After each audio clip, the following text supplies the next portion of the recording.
Xin chào các khán giả của X-Channel. Có hai lỗi mà người dùng hay gặp phải nhất khi sử dụng đồng hồ. Thứ nhất đó là để đồng hồ bị nhiễm từ và thứ hai là để đồng hồ bị vào nước. Mà biểu hiện dễ thấy nhất đó chính là đồng hồ bị đọng hơi nước sau mặt kính. Với trường hợp này thì bạn nên làm gì và tuyệt đối không nên làm gì? Lý do chính cho hiện tượng này là do độ kín của đồng hồ bị giảm. Có thể là sau khi điều chỉnh giờ, bạn đã vặn chốt không chặt khiến nước từ khe hở đi vào. Mang đồng hồ đi tắm hay là rửa chén sẽ làm cho xà phòng, bụi bẩn và tế bào chết len lỏi vào các kẽ hở. Chúng tiếp xúc với vòng ron và vòng cao su, làm cho dây cao su mục nát và giãn nở dần đi. Trên các diễn đàn thì theo như chúng tôi thấy, có rất nhiều cách khắc phục được đưa ra, nhưng độ rủi ro là khá cao. Bởi vậy hôm nay thì X-Channel sẽ đưa ra cho các bạn các cách khắc phục an toàn nhất. Cách 1. Lật ngược đồng hồ. Cách đơn giản nhất để xử lý tức thì tình trạng đồng hồ bị hấp hơi nước là lật ngược đồng hồ lại, quay mặt lưng ra ngoài trong khoảng 2 giờ để hơi nước có thể bốc ra ngoài.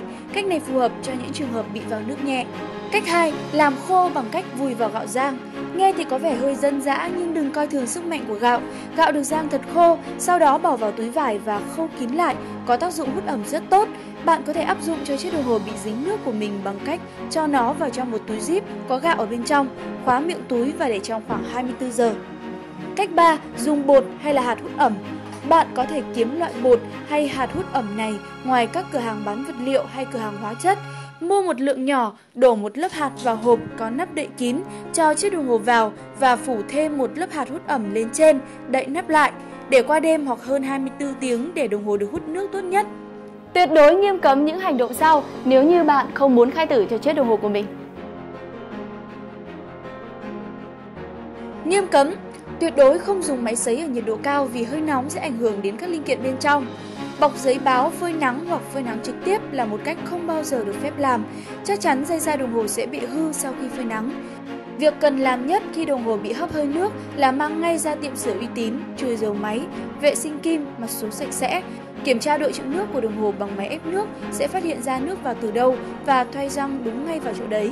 Tuy nhiên, có một nhược điểm là thợ nếu tay nghề yếu thì có khi làm sạch được nước nhưng lại không biết lắp đồng hồ lại như thế nào. Chưa kể tháo ra thì làm rớt đồ, cong vênh đồ, những con ốc bánh xe nhỏ.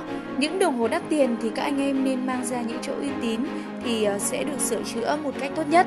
Hy vọng những lời khuyên vừa rồi của X-Channel đưa ra là hữu ích cho các bạn và hy vọng rằng các bạn có thể bảo quản cũng như giữ gìn chiếc đồng hồ của mình thật tốt. Đừng quên theo dõi X-Channel bằng cách nhấn vào nút subscribe. Còn bây giờ thì xin chào và hẹn gặp lại!